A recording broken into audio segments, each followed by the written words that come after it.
Hi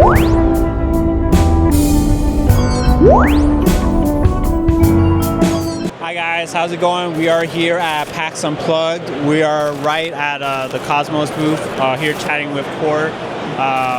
We're going to be talking a bit about what we have here today for the lineup of games, especially for the holiday season. How's your PAX been so far? Oh, it's been so great. I just love conventions. The energy is just always so wonderful. So why don't we maybe kind of start off with Australis, which you guys are displaying here at PAX. Yes. So this is a great competitive strategy game where everybody has their own color of turtle. It plays up to 4. And you're helping guide your turtle through the Eastern Australian current. So how do you do that? Well, the first phase is dice drafting. I also kind of like to refer to this as like a smorgasbord game because you get to kind of get a taste of a bunch of different mechanics, but it's not too like in depth. So you're able to kind of try a lot of different things. It's a great gateway game, but there's also a lot of strategy about how you might win. So you're drafting dice that do different things. This one kind of helps you engine build. This is like accumulating all these fish. The blue one with the turtle on it, shocker, it moves your turtle that number of spaces. And the purple is going to let you take one of your coral and place it in a numbered coral. After everybody is drafted for dice, then you get to do scoring for that round, which you score coral for area control. Fish, you have to have enough fish and also enough food for the fish. And then lastly, how far your turtle has traveled. And then after you've scored, you are going to then do a dice battle at the end with the dice that you have drafted, which as you can see, some of the dice may be less useful for accumulating resources, but it might be a higher number for the dice battle. And after that, you just do the rounds again and again until you finish the game. So you play about 4 or 5 rounds and see whose turtle is going to be the king of the tides. Territory, but also, you know, with your sea creatures, like making sure that they all are getting fed. Like it's a little intricate, but still, yes. You know. It I think it balances the intricacy and the accessibility very well. Because right. It seems like a lot, but because it's kind of phased out, it's like, okay, all I have to worry about is this. Yeah. You know, all I have to worry about is that. Yeah. You know, it kind of walks you through it, and also you don't have to do everything. You won't be able to do everything. Yeah. So you can kind of run different strategies. Like you might be like, okay, I'm gonna just focus on swimming my turtle as fast as I can down the track to get points from that, and also because the turtle that is in front will break any ties. So you might just focus on that, or you might be like, I'm gonna be the fish guy. I'm just gonna get as many points as possible as I can from fish. I'm just gonna really focus on fish. And they're both valid strategies. And this is good for up to 4 players, right? Yes, 2 to 4 player game. Awesome. And then we also have a couple of other games here that you guys are showcasing. Tower Bricks is a cooperative party game. So everybody gets a secret rule. So maybe my secret rule is at least 1 yellow brick touches 3 or more bricks. And your secret rule is no blue brick touches the playing surface. And so once we start all at once, we're going to try to build a tower that meets our requirements. So I might do this. I'll be like, okay, that meets my rule. And you might be like, well, it doesn't meet my rule. And so you might do this, and now I'm like, well, now my rule is broken. So you can't say exactly what you're trying to do, but you kind of have to observe how people are manipulating the tower and be able to work together to get everybody's secret rules met at once. Plus, it gets a lot harder. So as you go on, you are going to have more than 1 card that you have to manage at one time. It scales really well because it's just you're drawing up to a point total, depending on the player count. So it'll scale for player count, as well as there is a creative mode, solo mode, and a whole nother deck of cards, so that you never can fully learn everything that might be in the deck. Yeah, I like the whole setup for this too. Especially, it's kind of like combining 2 games into one. Yeah. Like with the traditional card game, and then you also have the building, portion of it too. Yeah, it's unique in it being a cooperative game that is pretty light, but there's a lot of thinkiness in it. But then it's also a game that the whole table will be yelling at each other and cracking up by the end of it. So it really balances all that really well. Yeah. A test of friendship. Yes, test of friendship. It's definitely one that's like you gotta all get on the same page. Yeah. So the next one we have is Catch the Moon. So Catch the Moon is a competitive dexterity game. It's super simple. So you start with 2 ladders in the cloud, and then you are going to roll the dice. And if you get 1 ladder, it means it must touch only 1 other ladder. If you get the 2 ladder symbol, it can only touch exactly 2 other ladders. And then if you get the moon symbol, you have to catch the moon, which means it has to be the tallest ladder in the structure.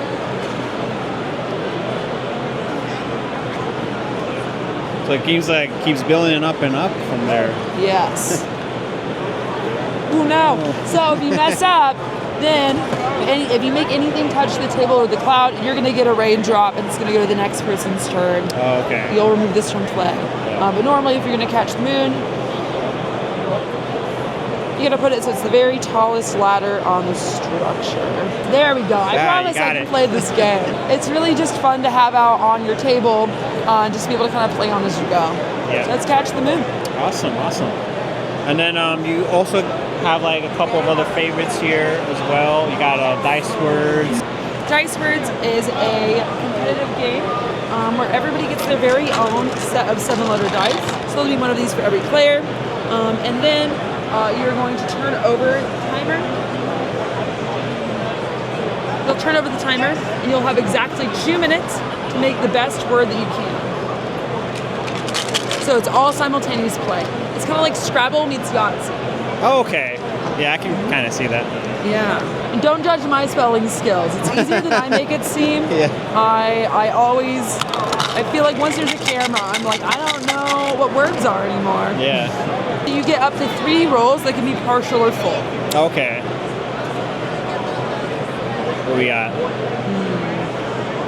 And you have wilds. Yeah. Let's say my word is told. So the first thing you're going to do is count 1, 2, 3, 4 points, and then you're going to times it by the amount of these target letters that you're able to get in your word. So it's going to be 5 times 3 for 15 points. And then if I say it had a, like an S or an L, and I could do toll. Let's say I had an S and I could do tolls. I could get a bonus 5 points, right? Right. So if I was able to make a 5-letter word out of this, let's say I had an R, I could do trolley. So now I'm going to get 5 points extra onto my score, which does mean that if you get 0, it's times 0. But again, you get 25 points if you make a 7-letter word, so maybe it doesn't matter. And that is the anatomy of the game. You play about 5 rounds for a short game. It's super fast and fun. It's infinitely scalable, so if you have more than one game, you can play like a 50-person game of Dice Words if you want to, all at once. And it even has an extra section for kids, and that's Dice Words. And what's the other fan favorite games you guys have also this year? Oh, Exit. The Exit Advent Calendar has been really great for us. This is an Exit Advent Calendar. Exit is our line of escape rooms for the home. So those are a little box that's usually around like $15 to $20, depending on the title. And you get to rip, tear, explore, and try to go through the story and either escape or complete an adventure. And this is now taking that concept and turning it into an advent calendar. So in this one, you are competing in an intergalactic race for the rights to host the best and most lucrative Christmas party in the galaxy. So it has a bunch of doors in it, and then you're going to have to figure out the riddle every single day. There's 24 unique riddles, and it's going to lead you to the next door. So all the doors don't have numbers on them, and you are going to have to find, open, and then solve a new door every single day. Oh, wow. Yeah, so it's really cool, very interactive, but again, it takes like 10 to 20 minutes depending on the riddle, so it's like a nice little like holiday seasonal thing to do leading up to Christmas. We also, new for this year, have Exit Family, which is a more family level style of exit game. So that's going to be for about like 7 to 10 or 12-year-olds. It's a really great kind of intro into the exit game. And then for an even younger audience, we have Exit Kids, which play like a little riddle box. So you're not destroying it. It's replayable, but it's really great kind of brain teasers for kids to get them kind of thinking about things in an exity way. And then the other one that you are showcasing is the gang, right? Yes, so the gang is our cooperative poker game. Not last year. It's done really well for us. It's cooperative Texas Hold'em, and new for this year at the con only, con exclusive, we've had a mini expansion called Tools of the Trade, which has made the game even harder. Yeah, that one's the one that I keep hearing about because I play a little bit of Texas Hold'em, so it's like, it's like kind of a little bit of a version of it, and also a little bit different from that too. Yeah, you'll definitely have to try it. It's really great. Because the way it works is that there's no bidding, and instead of so you are going to each get 2 pocket cards, and then there's going to be chips with stars on them from 1 to however many people are playing. So 4 players, 4 stars. It plays up to 6, and then you are going to be ranking yourselves without talking on 1, my hand is really, really bad, or 4, my hand is amazing. It's the best hand ever. We have Exit Adventures on Catan. So this is another one of the exit games. So this is the standard size exit game. It's an escape from the box. But this one is set in the world of Catan. So you'll be sailing to Catan and meeting residents, building out actually a Catan board, trading with them to get resources to continue on your adventures, and solving immersive riddles. It's really like a love letter to the Catan for its 30th anniversary. Oh, nice. Yeah, I'm a big fan of Catan, so I like that you guys incorporated this into Exit as well. I feel like it's kind of a good marriage between the two. Yeah, I really think it is. It definitely makes sense. Catan is such like a great, very legacy strategy game. It's been around for so long, and it's really great to take that IP that's so beloved and merge it with another game that we really love. So we've been really honored to get to do that collaboration this year, and I think it's really fun, and people who both like Catan and Exit, I feel like, will both get something out of it. And it really is a good merging of the 2 formats. Yes, definitely. Well, I appreciate your time, going through all the possible lineups that you guys have here at the Kosmos booth. And where can they find you guys? Here at the convention, it's at 3537. Online, it's at thamesandkosmos.com. That's THAMESANDKOSMOS.com. Awesome.